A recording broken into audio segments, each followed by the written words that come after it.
Welcome to the Voices of Pueblo podcast. My name is Andy Koen, and I am excited to be your host today because the topic that we are talking about is the future of transportation.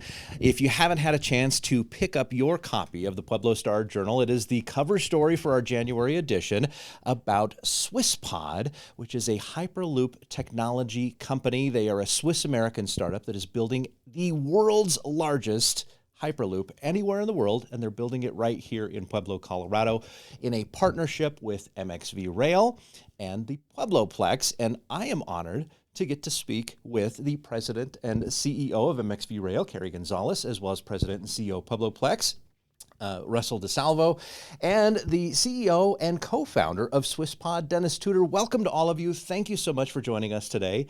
I have to ask this question. This is going to be for everyone, so feel free to chime in how you want. But how did this happen that it's in Pueblo? We're not talking about a Hyperloop happening in Washington, D.C. or New York City or even one of the tech hubs like Seattle or San Francisco, but it's right here in Pueblo. I need to know the backstory of how this all came together. Dennis, why don't you go first? I'm so happy to see your excitement, Andy. So it's so fun. So we built in Switzerland Europe's first Hyperloop testing track at a reduced scale model.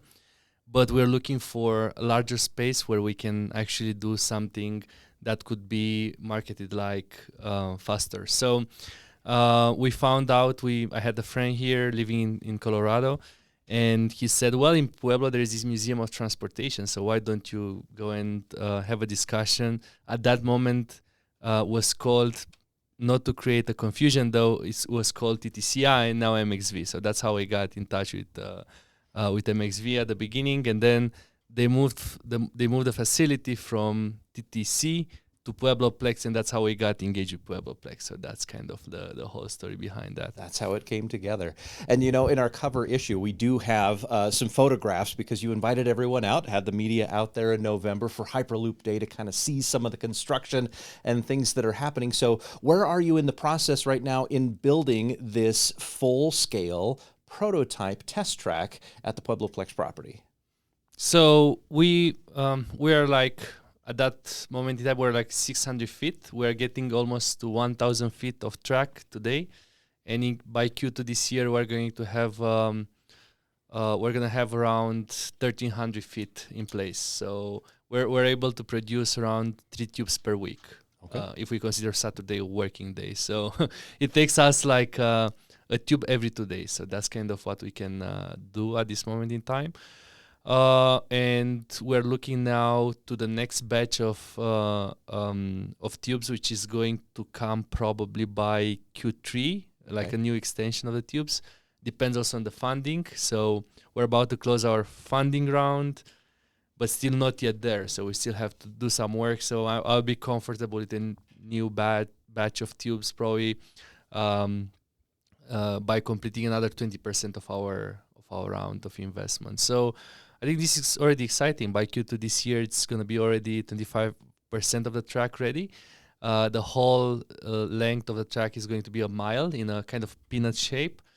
And it's already the largest in the world by Q2 this year. So that's really exciting. We already have the world's largest track. Yeah. Wow. Yeah. By Q2, not yet today, but by Q2 this year, we're going to have that. Yeah. Okay. And we're just 25%.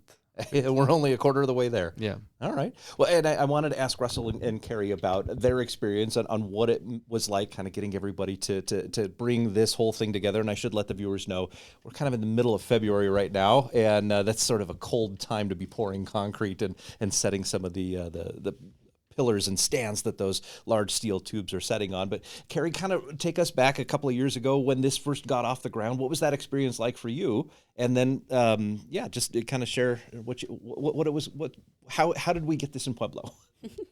That's a great, actually, question because, it's quite the dichotomy to be part of an organization that is world renowned for the work that we do, and sometimes people in Pueblo don't even know we exist. So getting opportunities like this to talk about not only the work that we do, but the partnerships that we have to bring exciting things to Pueblo is pretty fantastic. So hopefully the audience will be staying engaged with all the things today and moving forward. But, our organization has traditionally been focused on advancing safety, reliability, efficiency, and resiliency in the transportation space, mostly in the rail space. So it was really neat to see a new and innovative technology that's going to improve transportation in the U.S. and globally, and to be a part of it. I think the draw for Swisspod initially was just the fact that we were kind of out in a remote location with a facility and capabilities that were necessary to really advance their vision.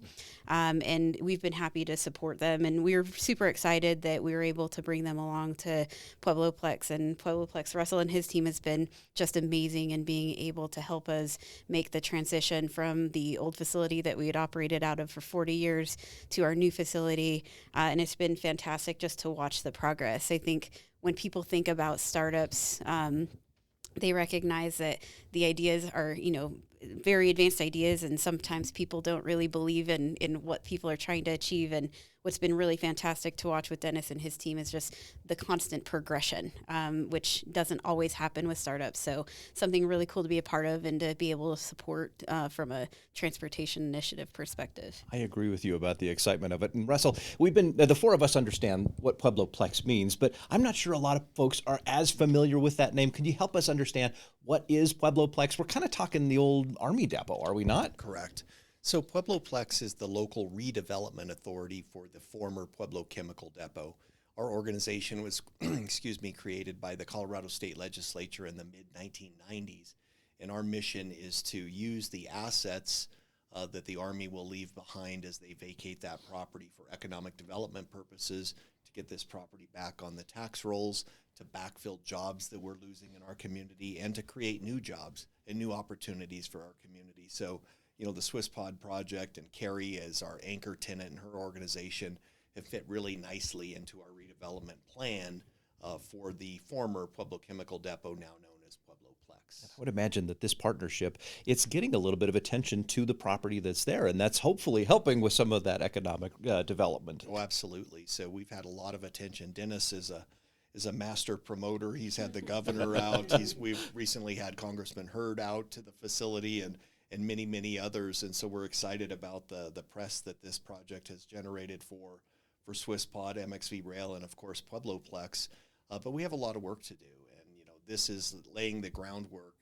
Theoretically, there might be other organizations that are, supply chain providers to the rail industry, or people that may want to work with Dennis that might have opportunities or desires to, co-locate or be near these two great organizations at PuebloPlex. I'm glad you mentioned about the governor's visit, because that's one of the things I wanted to ask Dennis about. So we had the big Hyperloop day where a lot of the media came out. We got to visit the property there and see some of the progress that was happening. But then the governor came for a special visit. So is he wanting you to build a Swisspod here in Colorado?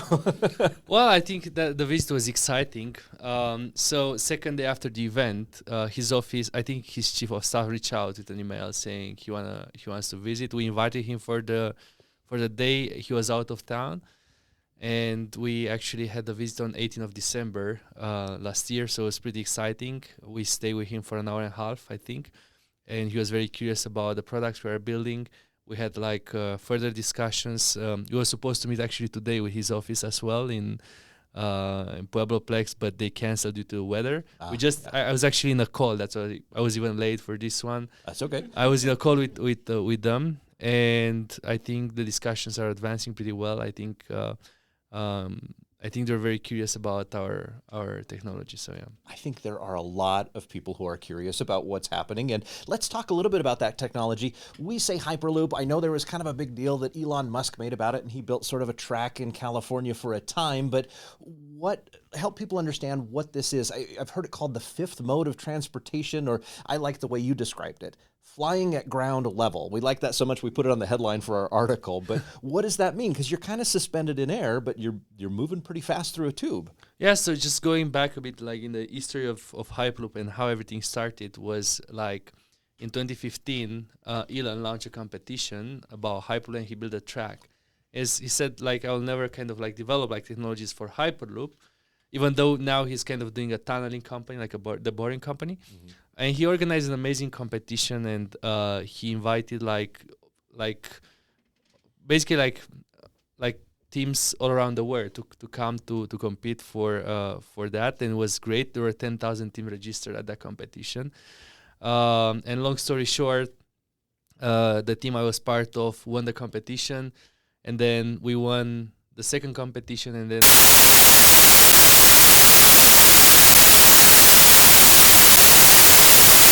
historic like with Elon doing that, and I had an amazing discussion with him back in 2018. In 2019, we incorporated Swisspod, so that's how everything started. I think the competition was an amazing engineering exercise for students to enable their like critical thinking, to let them do something cool. I think universities are cool, but I think nowadays is not anymore. With all the AI happening and all kind of new technologies happening, I think the classy type of university is not anymore working that well, I would say. And that was like a great thing for us. I mean, I always like, I got a PhD on Hyperloop, but I always like to say that my real PhD was at SpaceX competition. That was the real PhD I got. And we work with Steve Davis. He's kind of like right hand in SpaceX, boring company. And we had access to a lot of like great people inside of those great companies. However, there was kind of a limitation of the competition because there's just a straight line 1 mile track, and the objective was who is getting like the fastest, which doesn't really enable you to build a product, because we're kind of accelerating vehicles at 2Gs. And of course, we won't do that in a real Hyperloop scenario. And if you don't do that in that way, it means that the design of your vehicle is going to be much different than the one designed in that competition. Okay. So I love Elon, and I think he did an amazing job there at the competition. Now coming back with the flying at ground level, I think at the competition was like everybody was a wheel-based propulsion system, so it was kind of an EV accelerating in a vacuum tube, which is not really like the way we see Hyperloop. So we're seeing Hyperloop accelerating and levitating, which means that there is no contact. We call it's a kind of fully contactless. There is no air inside of the tubes, and there is no friction with the rail. It means that everything is contactless. So what we did right, in my opinion, and what others didn't, there's another track in Nevada like a couple of years ago. Yeah. They stopped operating. But what we did right about that, in my opinion, with the knowledge I have today, is that we saw the development of the technology in a very different way, which means that we do not need any kind of electrification of the rail. So we moved we basically built a self-contained, fully autonomous robot that it's driven by an AI algorithm and propelled itself in such an environment, which means that the complexity of our technology is high, which created an added value to what exists today in the transportation, and not only in that kind of tech industry. So that kind of put us in a situation that, if you ask me today, what kind of company Swisspod is, I would say is more a deep tech company rather than a Hyperloop classic company. So that's also could be applied for Tesla, right? I mean, Tesla is not an automotive company. Tesla is today even an AI company, if you ask me, an AI or energy kind of like company. And it's funny because that's what we do right, I would say. We see their cars everywhere, but you're right. There is a very much a tech component to it, and that was something that came out in the article as well. Is that you see yourselves as a technology company, not an infrastructure company, but you needed to build this infrastructure to prove that the tech works. And I think it's important to let everyone know who's listening, you've already built a Hyperloop. It's a smaller scale model, but it's in Lausanne, Switzerland, and you've set a number of records using a Hyperloop vehicle. So why don't you tell us, what was the challenge like, or what has it been like, taking that design from the smaller scale and scaling it up to something that we are seeing at the scale here in Pueblo? Well, I think when you do reduce scale, like prototypes, it's easier. It's kind of like the whole logistics behind that is kind of easier. I mean, moving tubes around and making sure everything is fine, aligning the tubes with cranes and all that, I think that made it kind of very difficult. However, you saw that, you visited us and you saw it. It's pretty well aligned. Everything is in place. So I think we made it happen.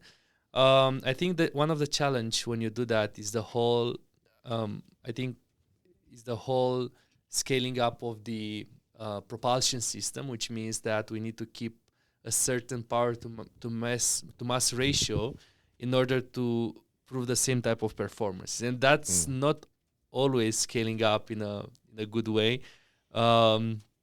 So we designed already the whole vehicle.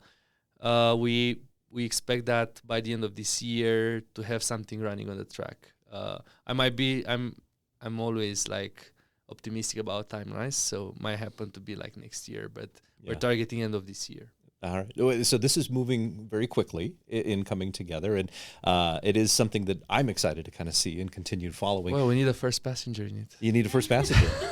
I'm a little tall. Would I fit in what you have out there? That's an important point, because what you have envisioned for the pod and the vehicle, it's a much larger diameter too, but this is being done at this size, even though it's full scale, to just test and prove the technology. Am I making too many assumptions here? Well, I think the diameter of the tube is 60 feet. No, 6 feet. 6 feet. Okay. Yeah. And I think we can kind of like fit passengers. I think it's kind of like edgy, but it's gonna in my feet. So yeah. Gotcha. All right. Well, Carrie, I want to ask you. I know you have a lot of clients who are in ground transportation, railroads, and tied to the rail industry. Do you get questions about what's going on out there with that Swisspod that's happening there in Pueblo? Do people, have questions for you about what's happening, or? Oh, absolutely. I think everybody has questions, particularly with the amount of publicity that we've been able to draw just based on the innovation aspect of what Dennis and his team are doing. But I think it's always interesting because there's always going to be people that are interested and not believers, and then there's people that are like, when is it going to happen? I want to be the first one to ride. So we get a wide variety of feedback, and particularly just the type of organization we are. They always want to know what's some of the leading edge technology that we're working on. Sure. We always make sure to mention Swisspod, but we're also working in the ground transportation space with other people that are doing other innovative things in railroads. There's a company, Parallel Systems, that is looking at autonomous bogie designs that really are going to improve capacity on the existing rail network. So moving more freight from our roadways back to railways, which is going to help with that traffic and congestion, which should make everybody happy. So we're really fortunate as an organization to really work with a lot of vendors and suppliers that are trying to make a difference in the way we transport people and goods. And we feel good about it because we're an independent third-party assessor of all cool things, right? Yes. So that's one of the things I was curious about is what is MXV Rail, what is your benefit from this partnership, and what you're able to, what are you going to take away from this? Yeah. So.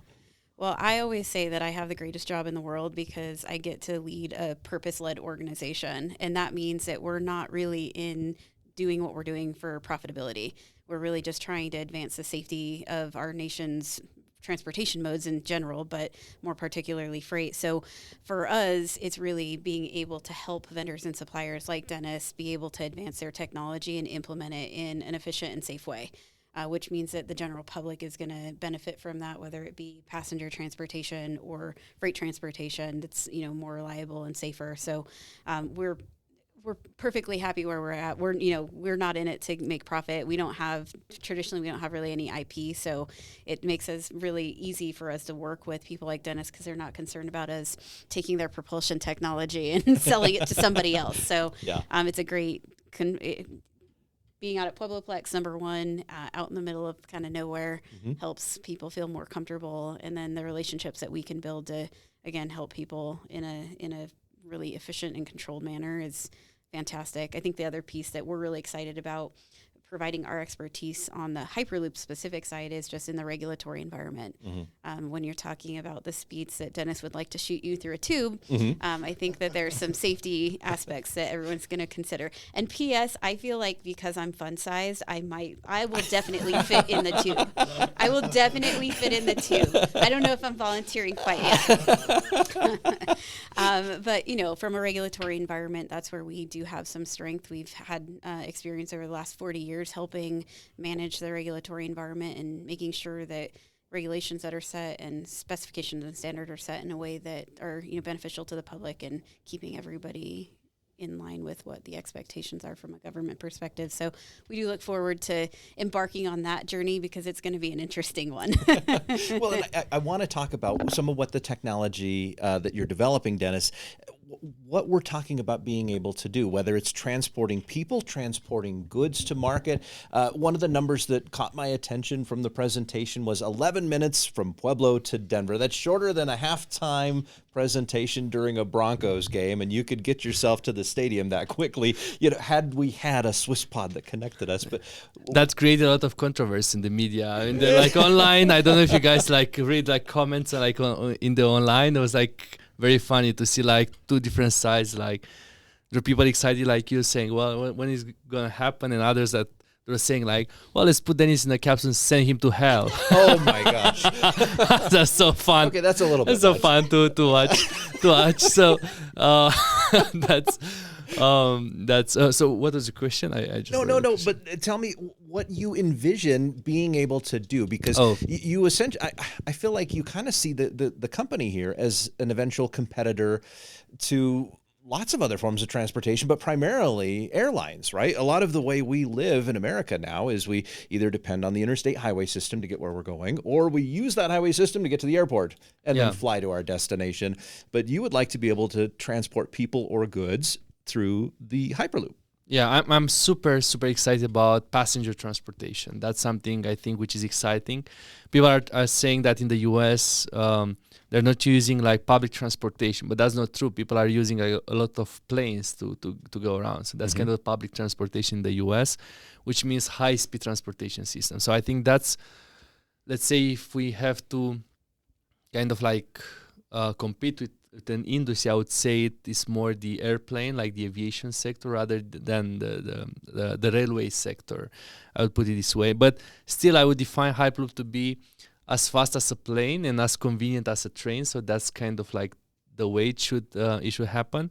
And of course, if there is a client that would like to transport goods with our technology, that's something that we can definitely do, because our main core, our core tech, it's based. Because it's basically on a technology platform, and on top of that technology platform, you can actually attach a vessel for passengers or a vessel for freight. So we can adapt for both transportations visions. But I'm personally very excited about passengers. I think would be just great to change the way people travel, to minimize distances between two main cities, and to kind of change a bit the paradigm, the way people think. I think future should definitely look different. And if you look in the transportation sector, there hasn't been any major change in the last 100 years. And all kind of the world has changed so much with all the AI we have and smartphones and social media and all that. But we're still driving our cars. So I think that kind of needs to be changed in the future. So well, and I see in the aviation industry there is some adaptation and some change that's happening, because there are a number of companies and aerospace companies that are developing electric-powered aircraft. But the range on those is a little bit short. Yeah. And so most of what happens in air travel is still burning fossil fuels, and quite a lot of it. It takes a lot of energy in order to get that big aircraft up into the sky. And we've really kind of mastered that technology. We're able to keep airplanes in the sky almost 24 hours a day around the world. There are around, if I'm not wrong, around 80,000 flights a day. That's incredible. It's absolutely incredible. For freight incredible. And passengers, yeah. Freight and passenger. And what you're proposing to do is carbon neutral. there would be essentially, so help me understand, it's electric powered vehicle, but there's got to be some power consumption in order to get, the velocities that are talked it's a battery pack that is powering the whole drivetrain. That's the way it's, of course, you are never like zero CO2 emissions. Like, yeah. It's like doesn't exist such a thing so far. So, but it doesn't have a diesel motor on exactly. that pod. We're like so low in terms of the CO2 emissions, which it's crazy, like 30 times lower than a plane for the same type of speed. So that's kind of the thing we're looking at. And for the airplanes, I mean, sure, there are a couple of initiatives about electric power, like aircrafts going, like, but the autonomy is short, the speed is low, and for those who which exist today, I think even if they promote like, well, we're kind of a sustainable fuel, combustion is creating CO2, so it's just physics. So might not. I think Hyperloop is the only alternative we have today for a high-speed transportation. High speed meaning 500 to 700 miles an hour, which is comparable to what some flights are. I think you get over, what is it, about 600 miles per hour, and you start breaking the sound barrier. And we haven't had aircraft doing that since the Concorde, although there's some talk about bringing it back. So as fast as a plane, as convenient as a train. Yeah, excellent. And you envision networks of Swisspod, not just in here. We would love to have you in Colorado, but all across North America, Europe, around the world. Well, there are always ideas and there are always people envisioning things. I think the word is of those who are making those happen. And I think to make it happen for real, I think we need to be kind of like grounded to reality, which means that, sure, I could envision connecting the major hubs of the United States and connecting LA to Vegas, San Francisco, New York, whatever, Miami and Colorado and other places. However, that's kind of like, it's just like few words. It's just like kind of like words in the wind, I would say. So I think I think we need to look pragmatically on a shorter stretch at this moment, going to, let's say, up to 50-mile stretch where we can prove our vehicles could work and that are commercially viable. I think that's extremely important to prove that. We proved on our world records that this technology provided like good results, and the energy consumptions, the whole parameters we had to measure, they're like amazing. However, that doesn't mean we commercially proved anything yet. So I think we need now a stretch of up to 50 miles, let's say maybe up to 100 miles, where we can test those vehicles, lower speeds, and to prove that there is a commercial feasibility behind that. So sure, but visions are great. So you're already thinking a few steps ahead of once we complete the test track here and you're able to get some data on what a full-size vehicle is able to do. You're looking at that next step and saying, all right, now let's prove that it's viable. Yeah, we had an amazing conversation today with the governor's office. So, but let's see. I mean, it's very early. It's been the first conversation, so it's very early to talk about it. But hey, we're on the cutting edge. We're breaking a little bit of news here on the Voices of Pueblo podcast.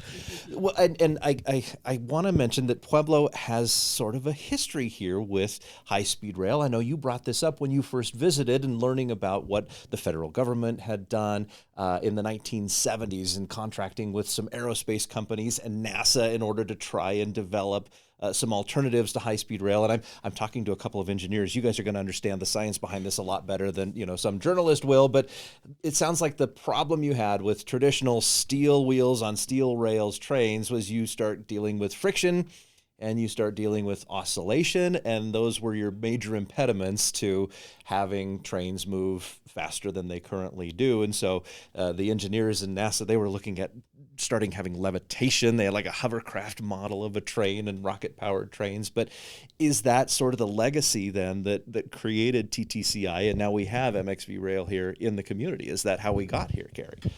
Yeah, actually, that's exactly the legacy that began in the 70s. So the government was really looking at high-speed transportation in a different way. They had a maglev vehicle, that the one that Dennis was talking about, that has, they still have the locomotive in the Pueblo Rail Museum. Yeah. So you can go check it out. It held the land speed record for many, many years. But because of the interest in high-speed transportation in the U.S., the government did build a facility, which was the Transportation Technology Center. By the late 70s, though, the interest from the public and the funding associated with the government had really started to wane. The facility itself, though, was still very useful for the North American freight rail industry. Sure. And so in the late 70s, the Association of American Railroads, who's our parent company, took over the facility from just overall management and managed the facility for 40 years. So we have a 40-year history in this community, longer than just the 40-year history of ours, but of really pushing innovative ways to move freight. And we do a lot of passenger work as well. You've seen a lot of interesting passenger work coming out of this space and people wanting to continue to come to Pueblo to test. It's just, we're kind of this gem in a world-renowned organization and facility that Pueblo doesn't always highlight or doesn't know exist. And sometimes that's for intentional, right? Yeah, that's why we're here, right? Yeah. That's why we're on this podcast, in order to kind of celebrate our own story and let everybody else know there are some pretty incredible things happening. And like you mentioned, you can go and see these trains from this part of our history if you wanted absolutely, to. It's right over there by the Union Depot, the Railway Yeah. Museum just There's across the street. There's a lot of senior pictures that are actually taken around the Union Depot with all the big locomotives, but I don't think people quite understand the progression of technology. And this, the working with Hyperloop is just another element of that progression. But people have a tendency to think about railroading, and it's like that their grandfather's railroad were steam locomotives. Now being able to move from that to, shooting people through tubes at 500 miles an hour is pretty impressive. And I should say that we do have high-speed rail. It has progressed. It isn't necessarily, magnetic levitation. Well, maybe there are some maglev trains in other parts of the world, but we're seeing a very large, very expensive project that's being built in California, for example. And I wanted to ask Dennis about this and kind of, I don't know if this is a fair thing for me to compare what Swisspod is to maybe what the folks in California are doing, but some of the numbers that you were mentioning during the tour there in November, you're able to do this almost at a fraction of the cost of what they have been able to do there with more conventional high-speed rail. Why is that? What is so unique about the design that you guys have created that we're not seeing in other parts of the country around the world? Probably it's just California, so. I mean, does it all boil down to just corruption and overspending, or is there, I don't know, but I mean, that's what we got from our contractors and vendors. And I think those are, we're talking about our tubes, like with the whole rails and everything inside, it's like, I think it's like $750,000 per 100 meters. So that's per 300 feet, more or less. That's about kind of the feet. Yeah. So that's kind of the cost we have here, and we're looking now somehow to see how much it's going to cost to operate such technology in open air. Mm-hmm. And we're talking about the cost of under $10 million per mile. So that's kind of the cost. We're kind of like between 7.5 and 10 million US dollars per mile. So those are costs we already paid for our contractors. Are not estimates, are not whatever thoughts or things like that. So it's just not like imaginary reality. numbers. You've actually got the receipts to back this up. I think people should look into that. I heard that people already spend a lot of money in California, but nothing moves. So they spend billions and billions, but there's nothing moving. So I think there should be something wrong happening there. So. Yeah. And I know you had mentioned this earlier in the conversation, but having the vehicle be self-propelled, you took the electrification off of the rails.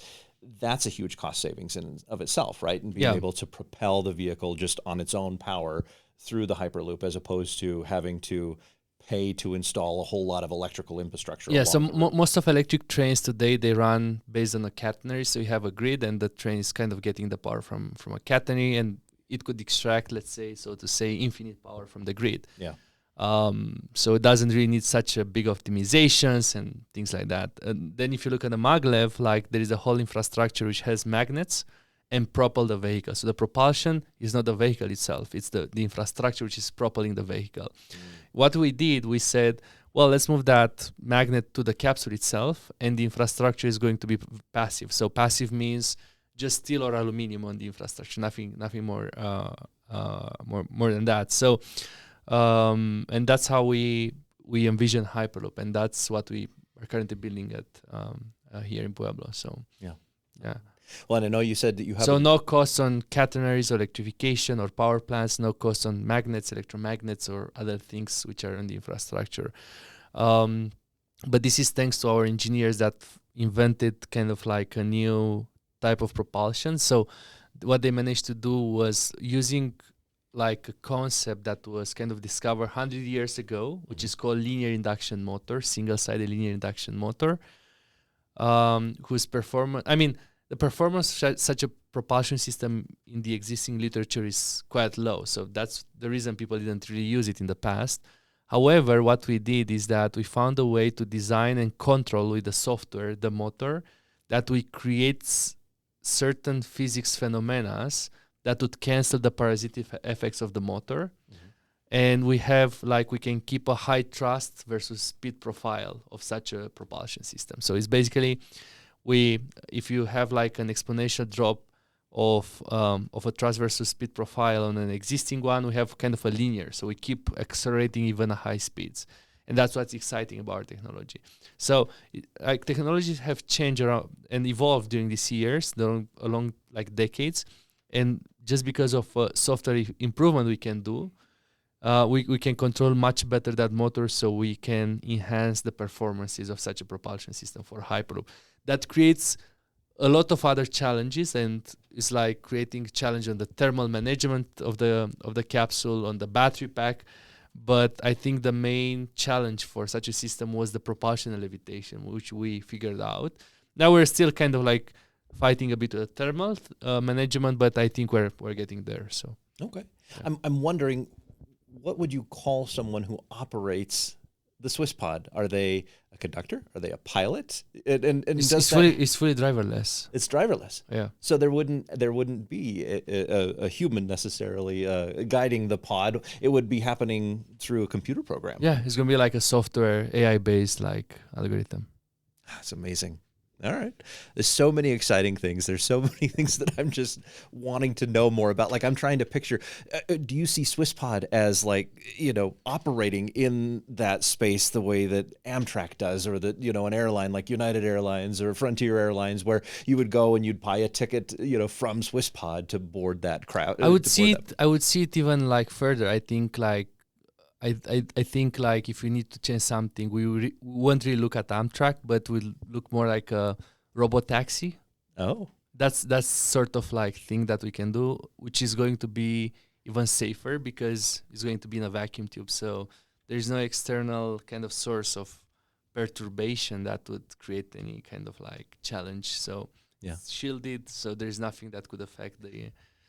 And why does the vehicle have to travel in a vacuum? Is this because of friction? Or? Yeah, it's basically no friction. So if you go on a highway and you just go 80 miles an hour and you put your hand in the air, you feel like the push. It's going to pull it back to the back windshield. If you, you couldn't do that you can't do that in a Hyperloop. But if you, let's say, do that, you won't feel that pushback. So that's the difference. Okay.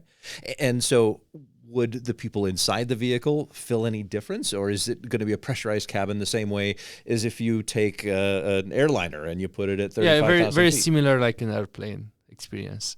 Now, of course, I think we were working for some interiors, designs. It's very early stage because we still have to prove the technology. So we're kind of like focusing on that more, where we call it the spa of the brain, that people wouldn't really like. There are a lot of claustrophobic people, so people wouldn't really get like out of their mind being in such a capsule. However, it's not going to be like so comfortable, I would say. But if you need to stay for 10 to 30 minutes in such a capsule, it's not a big deal. So it would feel more like a car ride than a kind of a big airplane ride. So that's kind of the way we look at it. So as you increase comfort, the price of the infrastructure is going to be exponentially higher. And that's why we have to trade off somewhere, either on the cost or on the comfort. I see. And I think being in a ride of 15, 20, 30 minutes, whatever, it's not a big deal just to be a little less comfortable for a while. However, we want to create, people would say, well, this kind of future of transportation, or there will be a lot of LEDs around, and like a lot of, but I think that's going to create a lot of stress for people inside. So you just have to have like a very cozy type of interior design. Something that's just kind of warm and familiar looking. Yeah, and simple, yeah. And when you think about it, I mean, when you are flying in an airplane, a lot of times if the window is closed, you really don't know what's happening. You just see the other seats in front of you and the lights and the aisleway. So yeah. Okay. Well, so we're kind of coming to the close of our time here, but I wanted to ask, how can people follow the progress of what is happening with Swisspod here in Pueblo? Social media, on your website, what's the best way to do that? They shouldn't try to enter the Pueblo Chemical Depot, though. So that's true. Yes, we should mention that the Department of Defense still has control of the property out there, and entering that facility is no different than entering any other military base around the country. Or if you're not trying, do it. Well, and you had a funny story to tell about when you first came to see the property, right? Because we know the history of the plant there was to store a lot of chemical munitions. And what was that experience like for you when you did that? Well, it was fun. I'm very impressed with the U.S. Army in general. So I was very impressed with people at the gate there, and they're very serious. And I was like, why? I was like, people are so serious here, but it's like, come on. Well, I mean, they can follow us on social media, as any kind of X or LinkedIn or Instagram. So we're everywhere on our website, on my pages. So we kind of like have weekly updates on that. So and also PuebloPlex and MXV as well. PuebloPlex has massively been posting about us recently, so they can also follow PuebloPlex. And I think MXV just recreated a new LinkedIn page a couple of years ago, right? So I think that's kind of, you need to follow. I think you need to follow on LinkedIn. MXV, yeah. Okay. And what is the handle? Is it on X? Is it at Swisspod? Yeah, it's all Swisspod, at Swisspod. At Swisspod, on all the social media. All social media. And Russell, what is the social media handles or the website for folks to be able to kind of follow what's happening with PuebloPlex? Yeah, PuebloPlex.com, at PuebloPlex on X, and I'm not sure on Instagram. I think it's also at PuebloPlex. So okay. And easy to find. We're easy to find. Easy to find you on the internet. And then Carrie as well for MXV Rail. Yeah, mxvrail.com is the easy way, and all of our socials are at mxvrail, so should be able to find us pretty easily. All right. Well, thank you all for having this conversation with me this afternoon. I've really enjoyed getting to see everyone and getting to get an update on things. And Dennis, we'll be looking forward to seeing what happens towards the end of this year, early next year, with the completion of the test track here at the PuebloPlex. And I want to thank you, our listeners, for tuning in and enjoying this podcast and supporting local journalism here in Southern Colorado. Don't forget, if you'd like to find our article, you can find it right now at PuebloStarJournal.com, or come visit our offices down here at 301 North Main Street in downtown Pueblo. We've got a lot of back issues that you can also purchase. They're only $1. In the meantime, I've had a great one. We will see you all next time.